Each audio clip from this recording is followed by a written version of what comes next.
ये लोक ही उनका ब्रह्म है। कई परलोक की पकड़ में हैं, तरह तरह के परलोक के लिए साधना कर रहे हैं, उनका परलोक ही ब्रह्म है। तो इस तरह से कितनी ही तरह के लोग हैं। अब आप देख लीजिए आप किन में फिट बैठते हैं। देह को मैं मानकर देह के धर्मों को ही तो कहीं आप अपने ऊपर लाद कर देह की साधना को ही तो ये न समझ रहे हो कि इससे मेरा कल्याण हो जाएगा,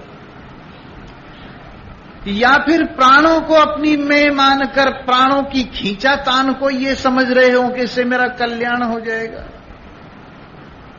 या फिर ज्ञानेन्द्रिय कर्मेंद्रियों को मैं मानकर इनके धर्मों को अपने साथ जोड़कर इनकी खींचातान को ये समझ रहे हो इनसे मेरा कल्याण हो जाएगा, या फिर अंतःकरण को मैं मानकर मन बुद्धि चित्त अहंकार के विषयों के चक्र में ही पड़े हुए हों और ये समझते हों कि मन जो कर रहा है, मन को जो संकल्प विकल्प का विषय उससे मेरा कल्याण हो जाएगा, चित्त का जो चिंतन है, बुद्धि का जो निश्चय है, अहम का जो सीमित भाव है उससे ही मेरा कल्याण हो जाएगा। तो आप भूल में हैं, ये तो आप है ही नहीं। इनकी प्रक्रिया से आपका क्या कल्याण हो जाएगा? देवदत्त को यज्ञदत्त के कर्म का क्या फल मिल जाएगा? यज्ञदत्त अलग है, देवदत्त अलग है। देवदत्त की करनी देवदत्त के साथ, यज्ञदत्त की यज्ञदत्त के साथ। हो सकता है देवदत्त और यज्ञदत्त बाप बेटे हों, हो सकता है देवदत्त और यज्ञदत्त भाई भाई हों, हो सकता है देवदत्त और यज्ञदत्त एक बिरादरी के हों, हो सकता है देवदत्त और यज्ञदत्त एक संप्रदाय के हों, परंतु ये सब कुछ होने पर भी जिसकी करनी उसी के साथ है। तो तुम जो शरीर के धर्म को अपने साथ चिपटाकर, ज्ञानेन्द्रिय कर्मेंद्रिय प्राण अंतःकरण के धर्मों को अपने साथ चिपटाकर जो ये मान रहे हो कि इन प्रक्रियाओं से मेरा कल्याण हो जाएगा, वो अज्ञान की बात है। नहीं तो ज्ञान की बात क्या है कि मनोबुद्धि अहंकार चित्तानि नाहम न च श्रोत्र जिह्वी न च घ्राण नेत्री न चैव्योम भूमिर्न तेजो न वायुश्चिदानंद रूपः शिवोहम शिवोहम। मैं मन नहीं हूं और मन का धर्म संकल्प विकल्प नहीं हूं। मैं बुद्धि नहीं हूं और बुद्धि का जो ज्ञानाकार वृत्ति रूप भाव है वो भी मैं नहीं हूं। चित्त का जो भूतकाल का चिंतन है उससे भी मैं अलग हूं। अहंकार का जो मैं भाव है, शरीर इत्यादि में सीमित भाव, वो भी मैं नहीं। मनोबुद्धि अहंकार चित्तानि नाहम न च श्रोत्र जिह्वी न च घ्राण नेत्री। श्रोत्र और जिह्वा, घ्राणो नेत्र इत्यादि ज्ञानेन्द्रियां और इनके धर्म भी मैं नहीं हूं। और तो ये शरीर भी मैं नहीं हूं, ये चंदे की चौपाल है। तो फिर क्या हुई? इन सबको एक तरफ कर देने के बाद चिदानंद रूप शिवोहम शिवोहम। अब ये बात लोगों की समझ में बहुत कम आती है।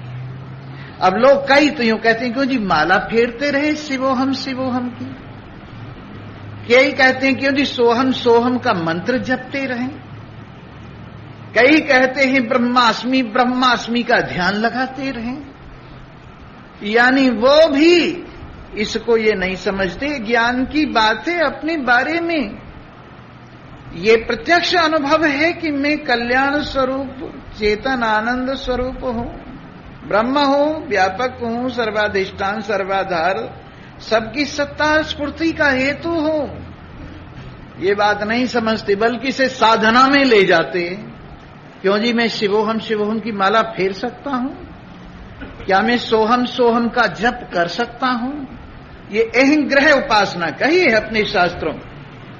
लेकिन जहां तक ज्ञान की बात है, ये समझने की बात है कि मैं चेतन हूं, आनंद स्वरूप हूं, कल्याण स्वरूप हूं, शिव स्वरूप हूं। ये कोई रटने की बात थोड़ा ही है। रटने की क्या बात है? समझने की बात है। एक घरवाली घरवाले का नाम कभी नहीं लेती, आजकल तो खैर लेती, आजकल तो नौकर चाकर की तरह से बुलाती, लेकिन पहले जमाने की बात है। आदर पूर्वक आदर की वजह से नाम नहीं लेती थी।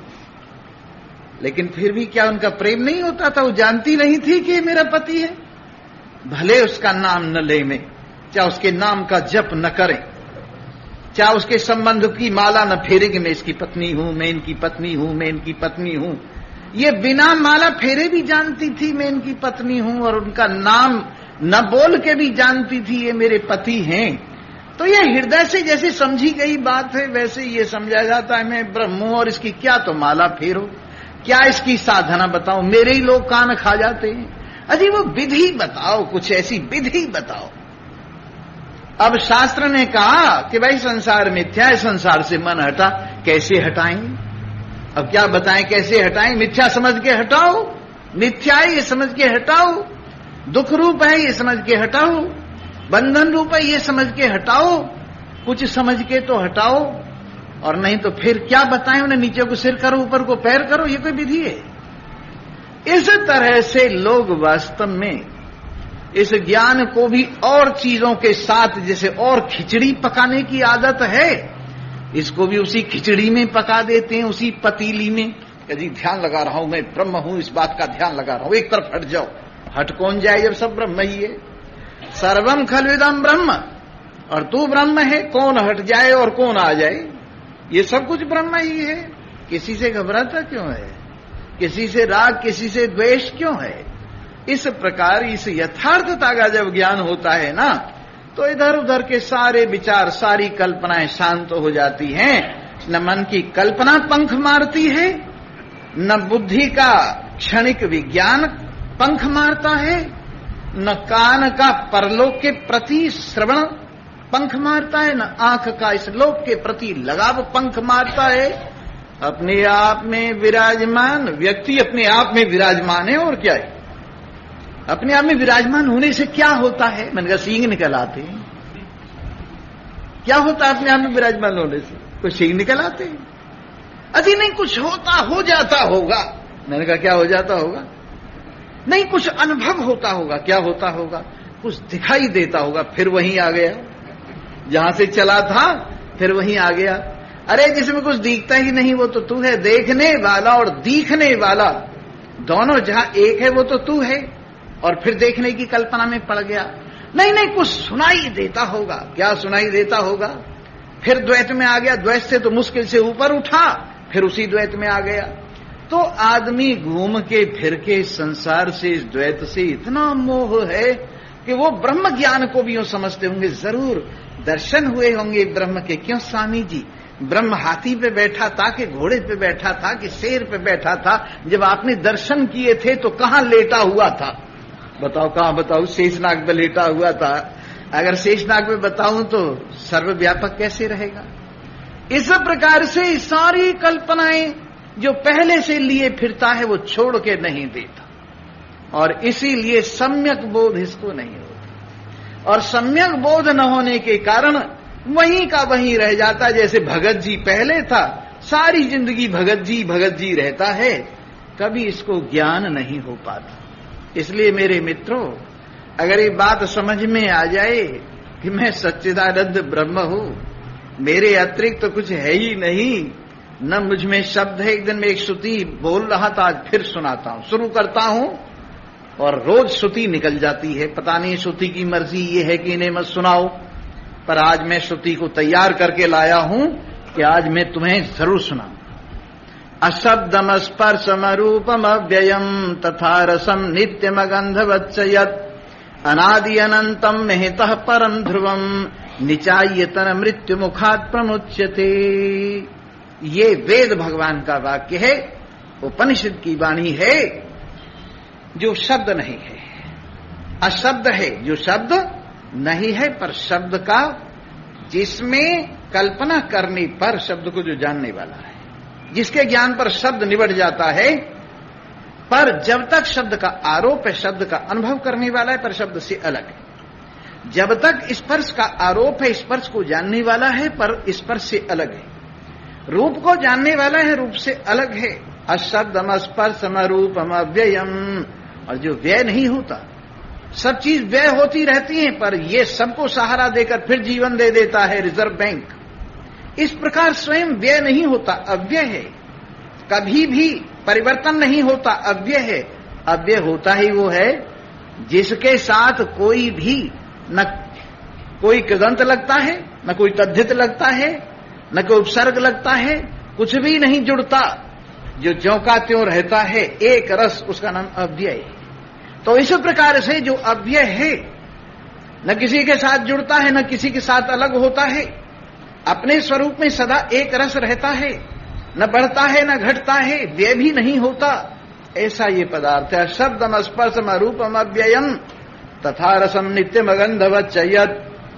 जो अरस रस को अनुभव करने वाला है और गंध से परे गंध को जानने वाला है, और जिसके ज्ञान पर ये पांचों भूत और पांचों भूतों के धर्म सब निवृत्त हो जाते हैं, ऐसा अनादि अनंतम जिसका कोई प्रारंभ नहीं है और जिसका कोई अंत नहीं है। माया और ब्रह्म में यही अंतर है। माया अनादि तो है पर अनंत नहीं है, शांत है। ब्रह्म ज्ञान से निवृत्त हो जाती है, अधिष्ठान के ज्ञान से निवृत्त हो जाती है। जितने भ्रम होते हैं सब अनादि शांत होते हैं। तो इस प्रकार माया है अनादि शांत माने अंत वाली, और ब्रह्म है अनादि अनंत जिसका न कोई प्रारंभ है न कोई अंत है। ऐसा अनादि अनंतम महतः परम ध्रुवम, महतत्व से भी, समष्टि बुद्धि से भी जो परे है, और जो एक रस है, न ऊपर जाता है न नीचे होता है, निचाइए उसको निश्चय करके कि मैं ये ब्रह्म हूं, मैं ये ब्रह्म हूं। शब्द को जानने वाला हूं, शब्द नहीं हूं। स्पर्श को जानने वाला हूं, स्पर्श नहीं हूं। रूप को जानने वाला हूं, रूप नहीं हूं। एक रस हूं, रस को जानने वाला हूं पर रस नहीं हूं। गंध को जानने वाला हूं पर गंध से अलग हूं। अनादि हूं, अनंत हूं। मेरे ज्ञान पर सारी कल्पनाएं निवृत्त हो जाती हैं। निचाइए ये निश्चय करके कि मैं ये मृत्यु मुखात प्रमुच्यते, मृत्यु के मुंह से छुट्टी पा जाता है। मृत्यु के मुंह से कौन छुट्टी पाता है? जो अपने आप को असीम समझता है, और जो अपने आप को सीमित समझता है वो मृत्यु के मुंह में बार बार जाता है, बिना जाए ही जाता रहता। कल्पना ही तो, ख्याल ही तो है। जो अपने आप को सीमित जानता है तो बार बार मृत्यु का सामना करना पड़ता है। और यहां तक कहा है, जो अपने को केवल ब्राह्मण समझता है और बाकी सबसे अलग कर लेता है वो मृत्यु के मुंह से नहीं बचता। जो अपने को केवल क्षत्रिय समझता है, बाकी सबसे अलग समझता है, वो मृत्यु के मुंह से नहीं बचता। जो केवल वैश्य शूद्र अपने को समझता है, बाकी सबसे अलग समझता है, वो मृत्यु के मुंह से नहीं बच सकता। जो अपने को स्त्री पुरुष समझता है और बाकी सब अलग समझ लेता है, वो मृत्यु के मुंह से नहीं बच सकता। और अपने आप को जो किसी भी सीमा में, किसी भी तरह के पंथ में, मजहब में, संप्रदाय में बांध लेता है, वो मृत्यु के मुंह से नहीं बच सकता। और अपने आप को जो नातेदारियों में बांध लेता है, संसार के मिथ्या संबंधों में सीमित कर लेता है, वो भी मृत्यु के मुंह से नहीं बच सकता। लेकिन मृत्यु के मुंह से वही बच सकता है जो इन सब चीजों से परे, सब कुछ मेरा ही है। ब्राह्मण भी मैं हूं, क्षत्रिय भी मैं हूं, वैश्य भी मैं हूं, शूद्र भी मैं हूं, अंत्यज भी मैं हूं, स्त्री भी मैं हूं, पुरुष भी मैं हूं, पशु भी मैं हूं, पक्षी भी मैं हूं, कीट पतंग भी मैं हूं, देवता भी मैं हूं, ब्रह्मा विष्णु महेश भी मैं हूं, और इन सबसे अलग भी मैं हूं। इस प्रकार जो अपने आप को समझता है वो मृत्यु का भोजन कर जाता है। योग वशिष्ठ में एक कथा आती है। एक बार काल देवता सबका भोग लगाते ही लगा दे, एक आकाशज ब्राह्मण के पास गए। आकाशज समझ रहे हो नहीं समझ रहे हो? आकाश से जो पैदा हुआ, जो आकाश से पैदा हुआ उसका नाम क्या है? आकाशज। आकाशज ब्राह्मण के पास गए तो आकाशज ब्राह्मण को उसने खाना चाहा, मृत्यु ने, लेकिन पूरा जोर लगाया पर आकाशज ब्राह्मण नहीं खाया गया। तो वापिस यमराज के पास जाकर मृत्यु ने कहा कि ये मेरा भोजन क्यों नहीं बना, सारी दुनिया मेरा भोजन बन गई। तो कहने लगे किसी को भोग लगाने के लिए उसके कर्म ढूंढने पड़ते। जब तक कर्म न पाए जाएं और कर्मों के प्रति मैं करने वाला हूं ये भाव न पाया जाए और मैं भोगने वाला हूं ये भाव न पाया जाए, तब तक तुम किसी का भोग नहीं लगा सकते। इसलिए तुम आकाशज के कर्म देखो।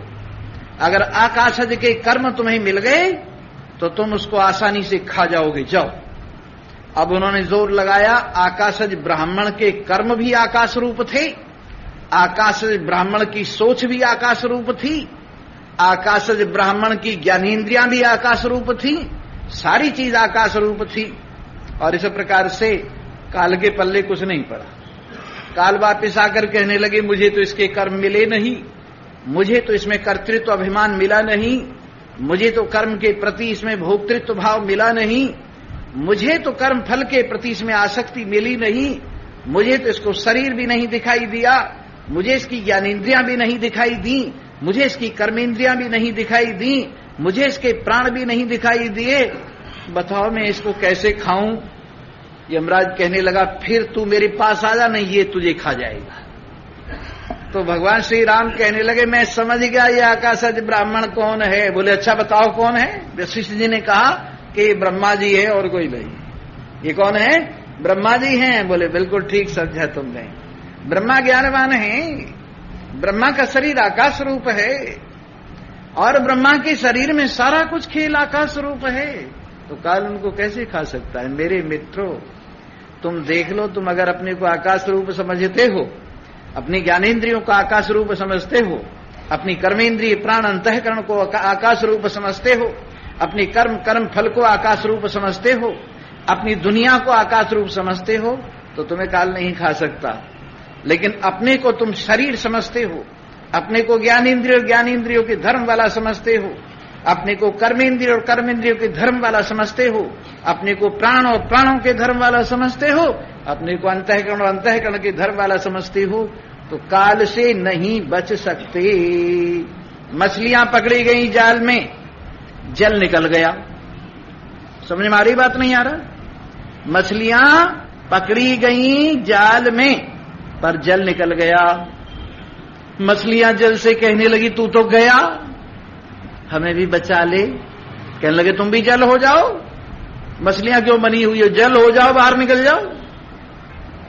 जो मछली समझ गई जल हो गई, छुट्टी पा गई, जो न समझी वो पकड़ में आ गई। तो इसीलिए कहा है अब यमराज कहा करी है जब मीन पिघल भई पानी, संतों ने मुहे दीनी है अद्भुत बानी। अब यमराज कहा करी है जब मीन पिघल भई पानी, तुम पानी हो जाओ, परमात्मा के साथ एक रूप हो जाओ, आकाश रूप हो जाओ, निराकार हो जाओ, निर्विकार हो जाओ, जो हो वही हो जाओ, फिर देखे कौन यमराज तुम्हें पकड़ सकता है। ज्ञानवान तो यूं कहता है कि पूरा नाम रूपात्मक सारा प्रपंच चावल है, उदन, उदन माने चावल, और ये जितना भी काल वगैरह है ये सब उपसेचन माने दाल सब्जी है, और उन दोनों को मिलाकर खा जाने वाला मैं हूं, बाकी सबको निपटा देता हूं। ये बात जल्दी समझ में नहीं आने वाली, पर धीरे धीरे लगे रहो, आखिरी बात यही है, समझे ना? क्योंकि अभी तो तुम लोग जब तक 108 माला न फेर लो तब तक ये लगता है सिर में दर्द हुआ रहता कि मेरा नित्य नियम नहीं हुआ। जब तक तुम ध्यान 2 घंटे 1 घंटे तक नहीं लगा लेते तब तक यूं लगता है कि जैसे आज मैं पापी का पापी रह गया, मेरा काम तो पूरा हुआ नहीं। जब तक तुम्हारे मन में ये धारणा बैठी हुई है तब तक वो रगड़ते रहो, करते रहो, लेकिन जिस दिन ये बात समझ में आ जाएगी पाप और पुण्य सब एक तरफ हो जाएंगे तुम्हारे से, और तुम्हारी शुद्धता शेष रह जाएगी।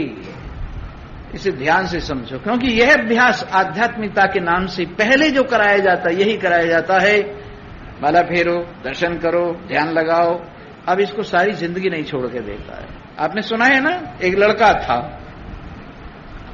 और वो लड़का एक चिट्ठी उसने पढ़ ली, कार्ड था, वो कार्ड उसने पढ़ लिया और पढ़ के अलमारी में रख दिया। फिर दूसरे दिन पढ़ा, फिर अलमारी में रख दिया, फिर तीसरे दिन पढ़ा, फिर अलमारी में रख दिया। उस कार्ड का उसको ऐसा अभ्यास हो गया, चलती फिरती उठती बैठती उस कार्ड को तलाक तलाक पढ़ देता था। घर वाले समझने लगे हमारा लड़का तो बड़ा पढ़ा लिखा हो गया, ऐसे बांस देता है चिट्ठी जिसे ठा ठा मारता है। एक दिन नई चिट्ठी आ गई, एक जब नई चिट्ठी आ गई पड़ोसी ले आए, कहने लगे तुम्हारा लड़का बड़ा पढ़ा लिखा, जरा हमारी चिट्ठी पढ़वाना। अब लड़के को तो वही अलमारी वाला कार्ड आता था, अब नई चिट्ठी सामने आई तो कुछ समझ में नहीं आता, कुछ गलत लिखा हुआ दिखता है। बाप कहने लगा वो कार्ड तो तू यूं ही पढ़ देता है। कहने लगे वो अलमारी वाला कार्ड है, वो मेरे को जो है ना पढ़ना आता है, ये कार्ड जो नया आया है ये मेरे को पढ़ना नहीं आता। उसी प्रकार से लोगों के नित्य नियम क्या है? अलमारी वाला कार्ड, जय हनुमान ज्ञान गुण सागर, जय कपीसति लोक उजागर, वो जल्दी जल्दी रटने का अभ्यास तो हो गया है। पर कोई नई चिट्ठी माने आत्मज्ञान की आ जाए तो ये समझ में नहीं आता स्वामी जी क्या कहते हैं, हमारी तो पल्ले ही नहीं पड़ता। अगर उन्होंने हनुमान जी की पूंछ बताई होती और उससे लंका जला के दिखाई होती तो मजा आ जाता। क्यों? क्योंकि हनुमान जो है वही हमारे इष्ट देव हैं, हनुमान जी का ही हम पाठ करते हैं, हनुमान जी की पूंछ से लंका रोज जलाते हैं। इस तरह से अगर स्वामी जी ने वो कथा सुनाई होती तो मजा आ जाता। स्वामी जी कृपा करके एक दिन हनुमान जी की कथा सुना दो। आज तो सुनाता नहीं, परसों को सुनाऊंगा, जन्माष्टमी रामनवमी। तो इस प्रकार से अब आप ये देखिए, लोगों को बस उतना ही जितना उनके बाप दादों ने पढ़ाया, अम्मा कह के चली गई, उससे आगे नहीं बढ़ते। और कोई नई बात आती है तो सिर में दर्द होने लगता है, पता नहीं ये कौन सी कथा सुना रहे, क्यों स्वामी जी। कई तो हमसे ही पूछ लेते, दशरथ की दादी का क्या नाम था? मैंने कहा यार हम अपनी दादी का नाम ही भूल गए, दशरथ की दादी। ये सत्संग की बात समझते हैं लोग। ये जो कई लोग हैं सत्संग माने ही ये समझते हैं, क्योंकि रावण के बाप के बाप का क्या नाम था।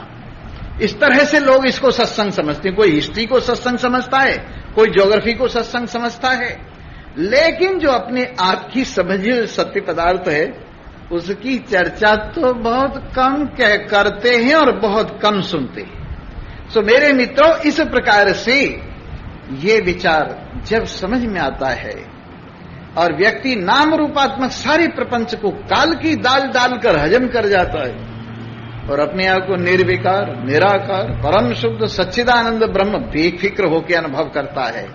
अजी वो डर सा लगे, मैंने कहा हाँ ब्रह्म होने में डर सा लगे, जीव होने में डर सा नहीं लगता। काल के मुंह में जाने में तो डर सा लगे और काल से बचने में डर सा नहीं लगता। निचाइए तन मृत्यु मुखात ब्रह्मोच्यते, जिसको निश्चय करके मृत्यु के मुंह से छुट्टी मिलती है उससे तो डर लगता है, और जिसके निश्चय से मृत्यु के मुंह में जाया जाता है वो बड़ा अच्छा। जब कोई माता जी कहता है ना तो मेरे दिल में बड़ी खुशी होती है। मैंने कहा माता जी सब काल के गाल में चली जाएंगी, बहन जी, भाई जी, और जितना कुछ प्रपंच है वो सब कुछ निबट जाएगा, रहने वाला एक ही है।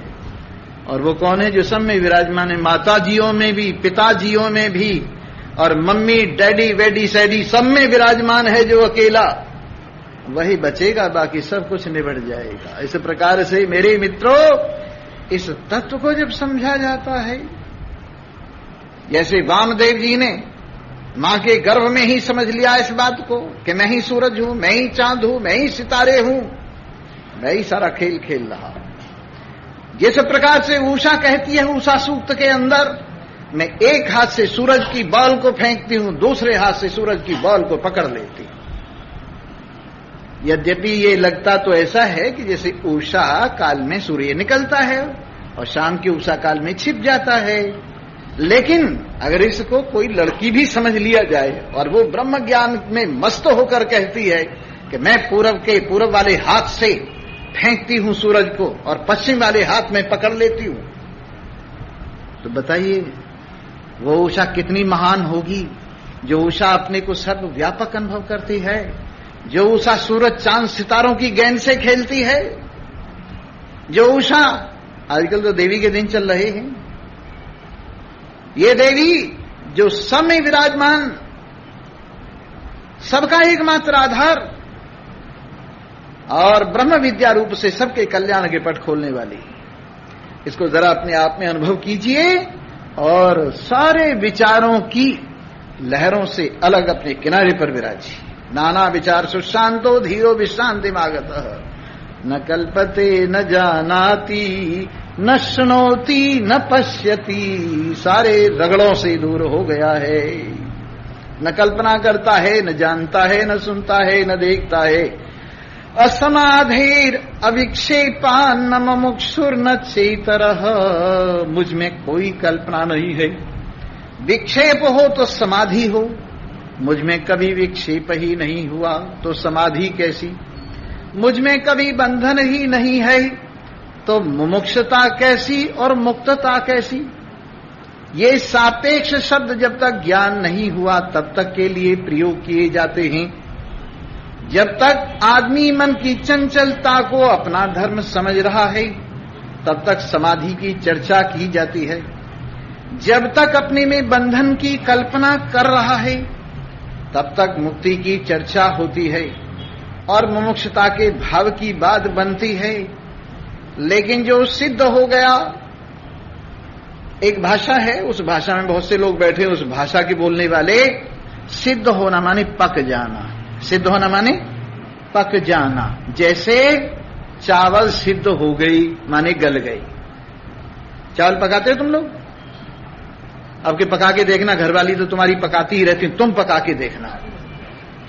और जब चावल गल जाए तब क्या कहते हैं उसको? सिद्ध हो गए। चावल सिद्ध हो गए माने पक गए। जब चावल सिद्ध हो जाता है, पक जाता है, तो फिर उसको क्या करते हैं? आग पे रखे रखते हैं कि उतार लेते हैं? आग पे रखे रखते हैं जिससे और खराब हो जाए, ओवरराइप हो जाए, सड़ जाए, या उतार लेते हैं? अरे डरते क्यों, बता दो। उतार लेते हैं, उतार लेते हैं। जब चावल पक जाता है, सिद्ध हो जाता है, तो उसको उतार लेते हैं। वैसे ही साधना की भट्टी पर जब कोई पक जाता है, सिद्ध हो जाता है, तो क्या होता है? उतार लिया जाता है या वहीं लगा रहता है, भट्टी पे ही चढ़ा रहता है। जब गल जाता है, जब उसकी में गल जाती है, जब उसकी में गल जाती है तो फिर क्या हो जाता है? सिद्ध हो जाता है, वो पक जाता है। और पकने पर फिर आग पर चढ़ना नहीं पड़ता। बीमार जब कोई होता है तो डॉक्टर सुबह से शाम तक उसके साथ क्या करते हैं वो मैंने अनुभव किया है। हर वक्त सुई लिए रहते हैं, ब्लड चेक करेंगे 3 बार। कितने बार सुई लगा के ब्लड चेक करेंगे? 3 बार। और फिर इंजेक्शन लगाएंगे ग्लूकोज का, कितनी बार? 3 बार। और वैसे नहीं हो तो ऊपर से डालेंगे नस में लगा करके, कितनी बार? 3 बार। और ये काम कब तक चलता रहेगा? जब तक मरीज ठीक नहीं हो जाएगा। और जब मरीज ठीक हो जाएगा तो सब सुई वुई, दवा दारू, यंत्र तंत्र एक तरफ कर लिए जाएंगे और उसको आजाद कर दिया जाएगा। उसी तरह से अरे जब बिल्कुल ठीक हो जाओगे, अपने को ब्रह्म समझ लोगे, तो कोई सुई नहीं लगेगी, कोई ग्लूकोज नहीं चढ़ेगा, कोई दवा दारू नहीं दी जाएगी, और बेड पर फिर नहीं रखा जाएगा, फिर आजाद कर दिया जाएगा और कह दिया जाएगा तुम बिल्कुल ठीक हो, जाओ। उसी प्रकार से ये साधना का हॉस्पिटल, तभी तरह तरह के साधन। पर एक बात आपको बताते हैं, ये हमारा जो हॉस्पिटल है, चिकित्सालय, इसमें एक गारंटी है हमारी। कोई डॉक्टर ये नहीं कहता कि मैं बिल्कुल ठीक कर दूंगा, कोई डॉक्टर ये नहीं कहता मेरी इस दवा के सिवाय दूसरी दवा कोई नहीं है, कोई डॉक्टर ये नहीं कहता कि इसके बाद तुम बीमार कभी नहीं होगे। कोई डॉक्टर ऐसा कहता है? किसी हॉस्पिटल में आप इलाज करा लीजिए, चाहे जसलोक में चले जाइए, चाहे बीच कैंडी चले जाइए, चाहे हरिकृष्ण दास चले जाइए, और चाहे और जितने हॉस्पिटल हैं बॉम्बे में कहीं चले जाइए, कोई डॉक्टर ये नहीं कहेगा आप तुम ठीक हो गए फिर कभी बीमार नहीं होगे। और यही दवा है, इसके सिवाय कोई दवा नहीं बदली जाएगी। ये नहीं काम करती तो दूसरी दे दी, दूसरी काम नहीं करती तो तीसरी दे दी। लेकिन हमारा हॉस्पिटल कैसा विचित्र है कि एक ही दवा है, ऋते ज्ञानान्न मुक्ति, ऋते ज्ञानान्न मुक्ति, बिना ज्ञान के मुक्ति नहीं, एक ही दवा है। और ये गारंटी है कि एक बार ठीक हो जाओ फिर बीमार कभी नहीं होगी। यद्गत्वा न निवर्तन्ते तद्धाम परमम। और साथ साथ एक ही दवा है, ठीक होने पर दोबारा बीमार नहीं होगे और कोई दवा बदलने की जरूरत नहीं है और 100% ठीक होगे। ये नहीं कि दवा मैं करता हूं ठीक भगवान करेगा, दवा भी मैं ही करता हूं और ठीक भी मैं ही करता हूं, क्योंकि भगवान ही मेरे में बोल रहा है। इसलिए ये कोई डर की बात नहीं है कि ये दवा 100% आज तक जिस किसी ने भी यूज किया वो बिल्कुल ब्रह्म होकर गया है। यहां से निचाई तन मृत्यु मुखात प्रमुच्यते। जिस किसी ने भी ये निश्चय किया है वो किसी लोकांतर में नहीं जाता, छुट्टी पा जाता है, आने जाने की कल्पना से रहित हो जाता है। और कैसी स्थिति है? आर कहीं ही पार को, पार कहीं ही आर, यहीं पकड़ के बैठ जा तू ही आर और पार। कहां जाने की सोच रहा है? स्वामी जी बैकुंठ भिजवा दो। मैंने कहा भिजवा देंगे, पर बैकुंठ वाले तो यहां आने की सोच रहे हैं। यदा यदा धर्मस्य ग्लानिर्भवति भारत, जब जब धर्म की हानि होती है मैं बैकुंठ से नीचे आ जाता हूं। वहां वाले यहां आने की सोच रहे हैं और यहां वाले वहां जाने की सोच रहे हैं। अरे जहां आने जाने की कल्पना ही नहीं है, न आना है न जाना है, बस मन का भरम मिटाना है। ध्यान दुई का दिल से छोड़, निर्भय बैठा मूछ मरोड़। अब तो किसी किसी के मूछ रह गए नहीं, सब सफाया हो गया है। ध्यान दुई का दिल से छोड़, निर्भय बैठा मूछ मरोड़। निश्चिंतता, बेधड़की, बेफिक्री दुई का, द्वैत का ध्यान छोड़ते ही प्राप्त हो जाती है। इस प्रकार द्वितीयात वही भयम भक्ति, द्वैत की कल्पना से भय होता है। शोकम तरती आत्मित, भयम तरती आत्मविद, आत्मविदता शोक को पार हो जाता है, भय को पार हो जाता है, मृत्यु को पार हो जाता है, दुख को पार हो जाता है। इस प्रकार जिनको अपने स्वरूप में स्थिति प्राप्त हुई, सिद्ध हो गई, अब साधना की आग पे से नीचे उतर गई, अपने स्वरूप में स्वाभाविक विराजमान हो गई, तो न उनको विक्षेप है, न उनको समाधि है, न बंधन है, न मुक्ति है, न मुमुक्षुता है। निश्चित ऐसा निश्चय करके कल्पितम पश्यन, सारे प्रपंच को कल्पित अनुभव करते हुए ब्रह्मैवास्ति महाशय, वो महाशय ब्रह्म ही हैं। ये नहीं स्वामी जी आप तो बड़े भगत हो। मैंने कहा तू होगा भगत, मैं क्या होता? गाली देता है। लोग कहते हैं जी आपने तो ऐसी बुरी बात समझ ली। अरे भगत का मतलब है, अगर तू कहता भयगत तो ठीक है, भय दूर हो गया जिसका वो भगत। और एक वो जो भगत भगता ही रहे, कहीं न टिके, उसका नाम भी भगत है। और वैसे भगवान की सेवा करने वाले का नाम भी भगत है, समझे ना। लेकिन अगर तू यही समझता हो कि भगत माने वही भगत है, भाग रहा है, सो नहीं। वास्तविकता यह है यहां न भक्त है न भगवान है, ये कल्पना ही निबट गई है, ये कल्पना ही शांत हो गई है। द्वैत नाम की वस्तु ही यहां नहीं है, ऐसा निश्चय करके सारे प्रपंच को कल्पित अनुभव करते हुए जो अपने आप में विराजमान है, न विक्षेप है, जिनको न समाधि है, न बंधन है, न मुक्ति है, न मुमुक्षुता का भाव है, ऐसे लोग ब्रह्म ही है। ब्रह्मविद ब्रह्म ही भवति, ब्रह्मवेत्ता ब्रह्म है, ब्रह्म हो जाता है, पहले ही ब्रह्म है। भ्रम से ऐसा लग रहा था कि ब्रह्म नहीं हूं, वो भ्रम निवृत्त होकर के ब्रह्म का अनुभव करता है। इन्हीं शब्दों के साथ सबको धन्यवाद। आइए एक भजन सुनाता हूं और फिर सीधे सीधे अपने घर की राह पकड़िए। ध्यान दीजिए। अपने में जीवन अपना हमने पा लिया है, अपने में जीवन अपना हमने पा लिया है, अपने को अपने आप से समझा लिया है, अपने को अपने आप से समझा लिया है, अपने में जीवन अपना हमने पा लिया है अपने में जीवन अपना। विषयों में रस भान जो होता है भूल से, विषयों में रस भान जो होता है भूल से, वो मेरा ही है श्रुति ने बतला दिया है, वो मेरा ही है श्रुति ने बतला दिया है। अपनी को अपने आप से समझा लिया है, अपनी को अपने आप से।